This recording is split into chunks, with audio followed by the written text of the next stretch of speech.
Magandang araw mga bata!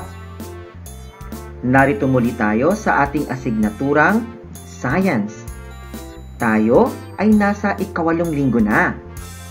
Ako nga pala ang iyong guro, Teacher Nathan, ang magtuturo sa iyo tungkol sa panibagong konsepto sa agham. Handa ka na bang makinig at matuto? Ang ating pag-aaralan ngayon ay tungkol sa prosesong sublimation. Ano nga ba ang sublimation? Yan ang ating alamin. Ang mga pagbabago sa solid at gas ay bunga ng temperatura katulad ng mga nakaraang leksyon na ating tinalakay. Katulad din ito ng freezing, melting, evaporation, at condensation na nakakaapekto ang temperatura. Pero bago tayo dumako sa ating bagong aralin, balik-aral muna tayo sa ating nakaraang leksyon. Ang ating nakaraang leksyon ay tungkol sa condensation. Ito ay ang proseso ng pagbabago ng anyo mula gas patungong liquid. Ang gas, dahil sa mababang temperatura, kaya ito ay nagiging liquid. Ngayon, isulat ang tama kung ito ay nagsasabi tungkol sa condensation at mali naman kung hindi.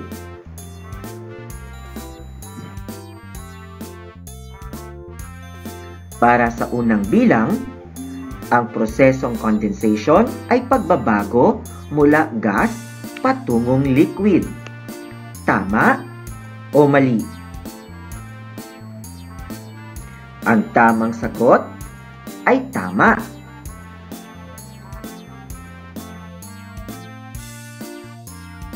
Para sa ikalawang bilang, walang namumuong butil ng tubig sa prosesong condensation.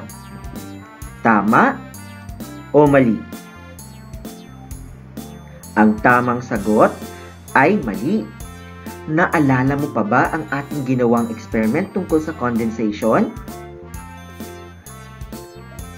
May namuong butil ng tubig sa prosesong ito dahil ang mababang temperatura ang nakakaapekto kung bakit nagkaroon ng maliliit ng butil ng tubig sa baso.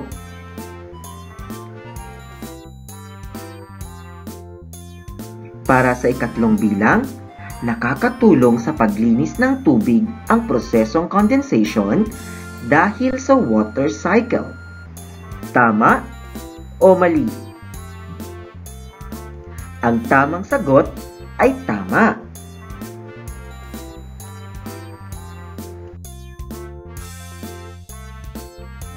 Para sa ikaapat na bilang, nagiging ulan ang mga maliliit na butil ng tubig na namuo sa loob ng ulap.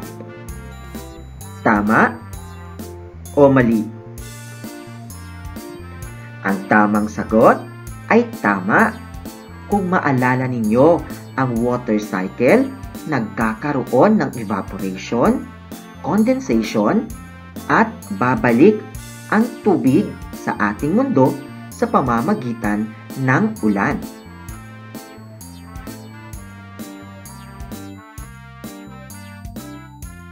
Para sa ikalimang bilang, mahalaga ang prosesong condensation sa buhay ng tao. Tama o mali? Ang tamang sagot ay tama. Napakahalaga ng prosesong condensation sa buhay ng tao. Isa na dito ang tinatawag natin na water cycle. Nagkakaroon ng ulan dito sa ating mundo, nakakatulong din sa mga hayop at mga halaman ang tubig. Magaling! Talaga namang naunawaan mo ang ating nakaraang aralin tungkol sa condensation. Pero, maaari bang magbago ang isang solid patungong gas? Yan ang ating alamin. Obserbahan natin ang dry ice na ito. Ano kaya sa tingin mo ang mangyayari sa dry ice? Ngayon, suriin natin.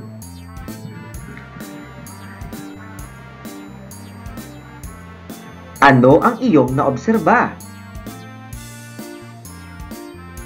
Sa video makikita natin ang mainit na tubig at dry ice. Pero ano ang iyong nakikita noong nilagyan siya ng mainit na tubig?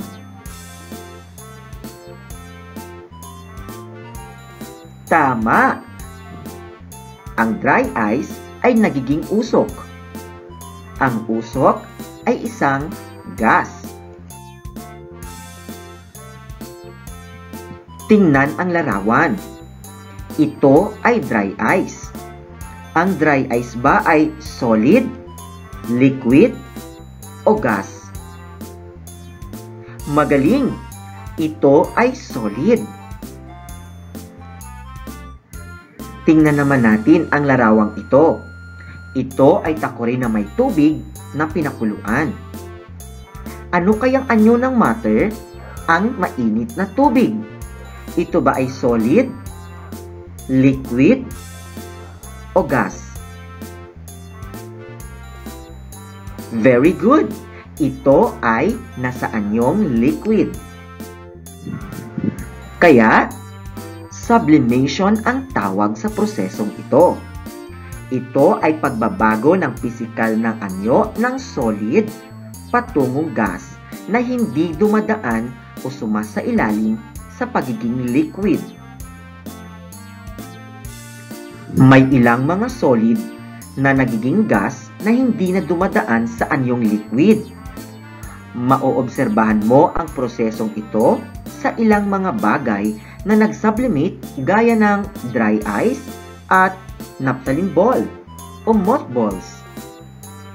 Ang dry ice ay mula sa pinalamig at nabuong carbon dioxide. Kapag ang dry ice ay nalantad sa hangin at mataas na temperatura, ito ay direktang nagiging gas. Gayon din sa mothballs or naphthalene ball. Ito ay inilagay ng ating mga nanay o mama sa ating kabinet. Ito ay nasa anyong solid. Pero, pagkaraan ng ilang araw o linggo, ito ay unti-unting nawawala. Ito ay nagsublimate. Ang sublimation ay proseso mula solid patungong gas na hindi na dumaan sa anyong liquid. Ngayon, panoorin natin at unawain ang video ito tungkol sa proseso ng sublimation. Ang video na ito ay nakuha natin sa YouTube channel ng Knowledge Channel. Batay sa inyong napanood na video, mahalaga ba ang prosesong sublimation? Mahalaga ang prosesong sublimation. Nakikita ang usok sa mga pagtatanghal sa entablado o concerts.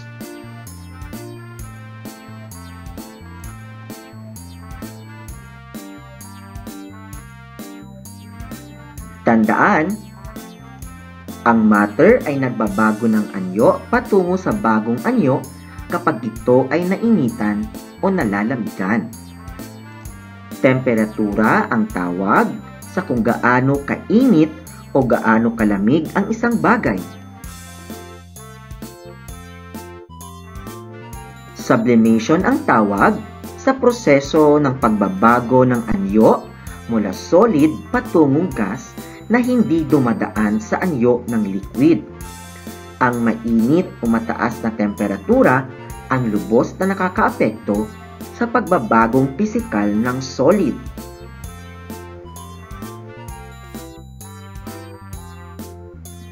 Ngayong alam mo na ang prosesong sublimation, dumako tayo sa ating gawain. Nais kong kumuha ka ng ballpen at kwaderno at sagutin natin ang sumusunod na tanong. Handa ka na ba?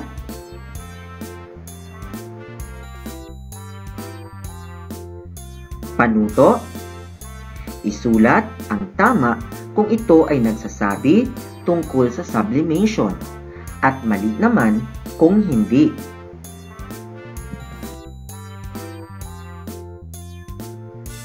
Para sa unang bilang, ang prosesong sublimation ay pagbabago mula solid patungong gas.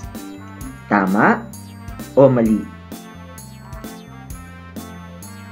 Ang tamang sagot ay tama.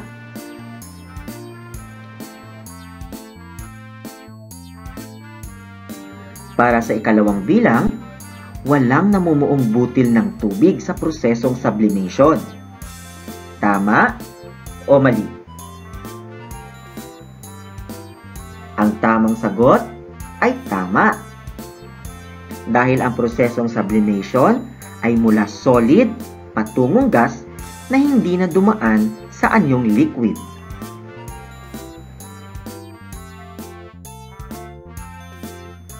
Para sa ikatlong bilang, hindi dumaan sa anyong liquid ang prosesong sublimation.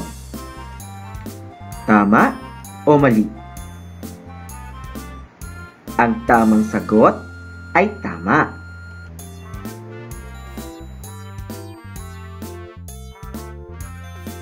Ika-apat na bilang, dahil sa malamig na temperatura kaya nagkakaroon ng usok o nagiging gas ang dry ice. Naalala mo pa ba ang video kanina? Tama ba ito o mali? Ang tamang sagot ay mali. Nagkakaroon ng usok o nagiging gas ang isang dry ice dahil sa mataas o mainit na temperatura.